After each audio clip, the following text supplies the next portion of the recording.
What's a boring hobby that's not boring at all? Language learning. It's a really fun process, although sometimes it can feel like a grind.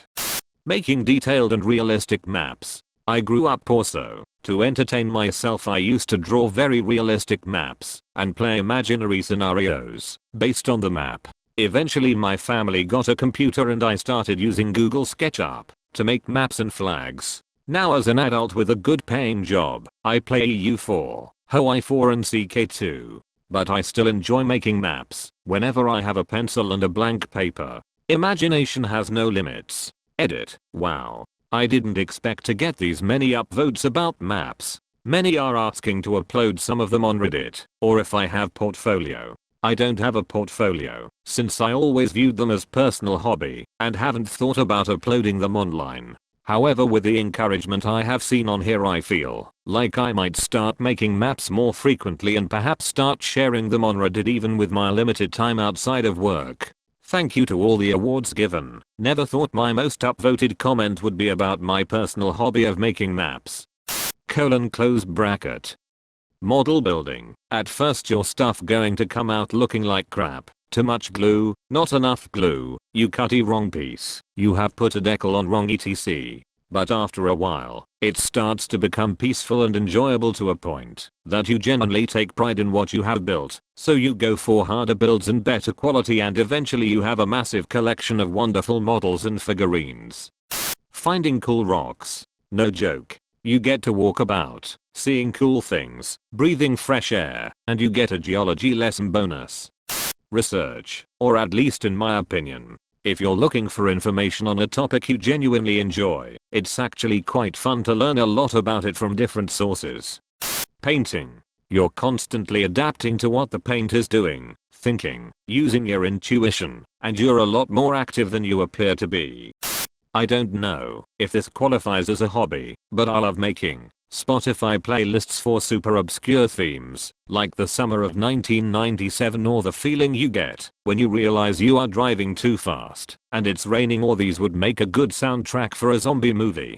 I'm currently working on a playlist of songs to play a stranded Victorian era time traveler to get them up to speed on 21st century American musical culture. Edit. I'm very flattered by all the requests for a link, but I would rather not. My Spotify account is under my real name and face.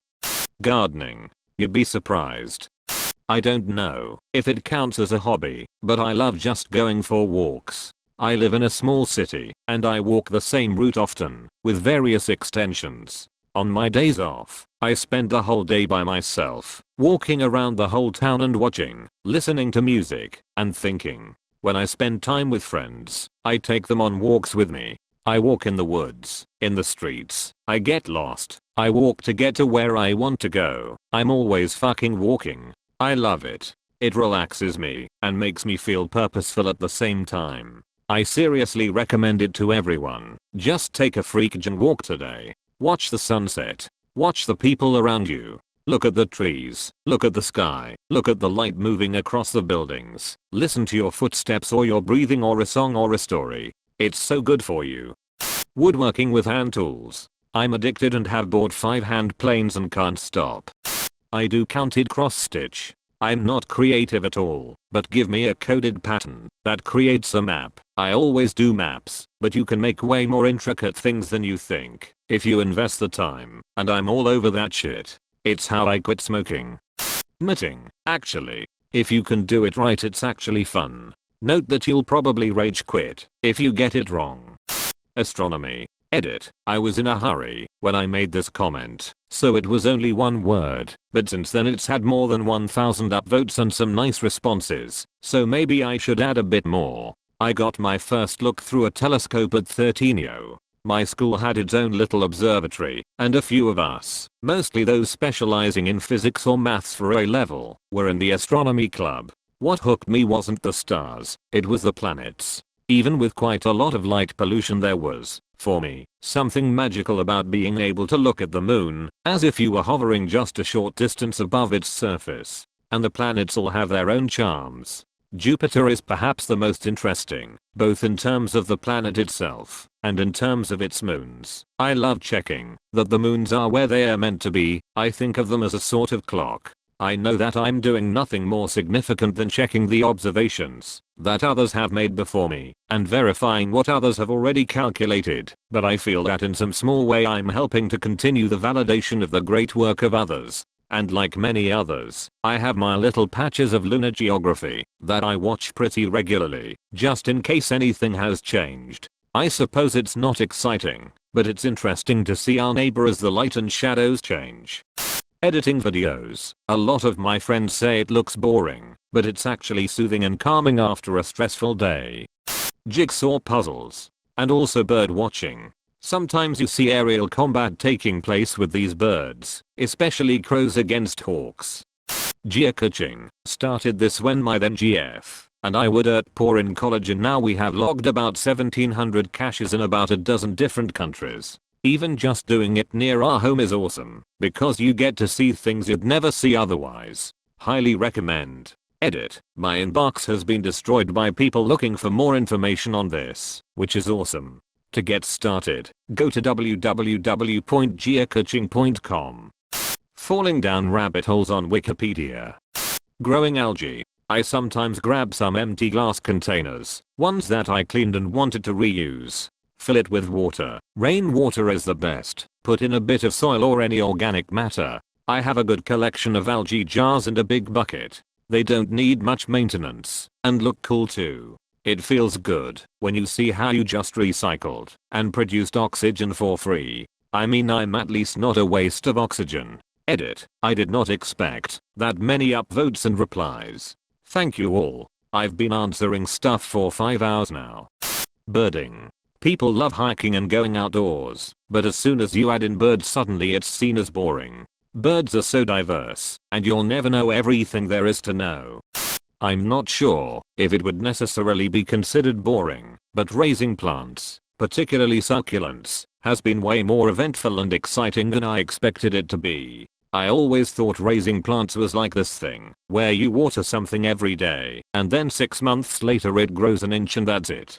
But I have a decent collection of different plants now, and they all have their own needs, their own unique behaviors. They are different ages, and so some flower and some don't yet. They express their needs in different ways, and they change and move around much faster than you might expect. I've got some that are eternal and unchanging, of course, but many more that are different every day. I've got one plant that is so fast it can practically dance, and if it needs more light I'll find it twisted into a completely different position every day until I move it somewhere more sunny and it settles down. Not to mention, by gaining an interest in plants, I've started paying attention to the plants around me in my neighborhood as I walk my dog, and I've started cataloging all the different flowers and weeds and shrubs I find.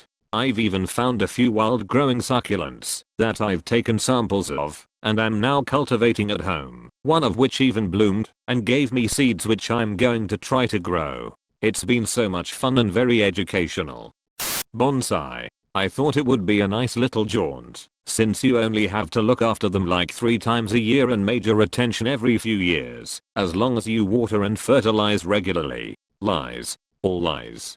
Days planning and diagramming how I'm going to fuck up this tiny tree I've invested years in. Multiple books bought and read. Then like 12 fucking hours wiring up this tree and painstakingly watching to see if the apex is gonna do what I want, or if that gin is going to fucking work out. I grow orchids. I thought they were bitchy. I had not yet experienced the wrath of a juniper in a place that does not hit freezing temps.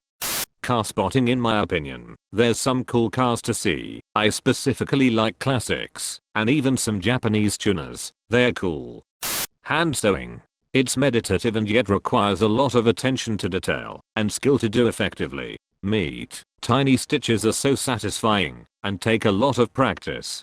Different applications of techniques requires a lot of technical know-how, and there's a lot of math and abstract thinking involved, especially in structured or highly tailored garments. I'm planning to start making a bodice for Enfire this weekend, since as of right now it looks like we are set to get at least part of a season, and I already know my pattern is going to require a lot of adjusting. because it's so many pieces, it's going to take some trial and error to reshape them. I hate that fibercraft, garment creation, etc. are considered soft arts. I'd love to see some engineering bro try to figure out how to draft a corset pattern. New challenge everyone, make a corset or set of stays to your measurements from a Janet on old pattern and a video you found on YouTube. Model railroading and or train simulation. Crocheting. It can be relaxing, and you have something to wear. I've made a few pieces, that won blue ribbons at the county fair. May not be much, but I was super proud of it. Rock collecting. People thinking it's dull, until you realize I walked through the woods, and waded by riverbanks, to get some of mine. That's more adventure than most see these days. Collecting coins. There are so many weird ways of doing this hobby. It can bring you to the deep recesses of eBay, a garage sale or flea market in the middle of nowhere, your grandmother's attic or a random field with a metal detector. And there are so many variations on how you can collect memorabilia coins, state quarters, pre-war coins, silver coins, gold coins or coins from a specific year, or whatever qualifier you can think of. Lockpicking for sure. I see a lot of people with this FUD mentality that only criminals pick locks, but I'm here to tell you that is not the case. Matter of fact, most criminals do not pick locks at all. If you like puzzles and complex mental exercises, lockpicking is great, calming, filled with satisfaction, and develops fine motor skills. There's nothing else I have found that has the support and community behind it. I have met great people in this hobby and we basically are all like a netting club, but with lockpicking. Definitely a place to develop lifelong friends. Be sure to like and subscribe for more reading Reddit videos. Thanks, bye.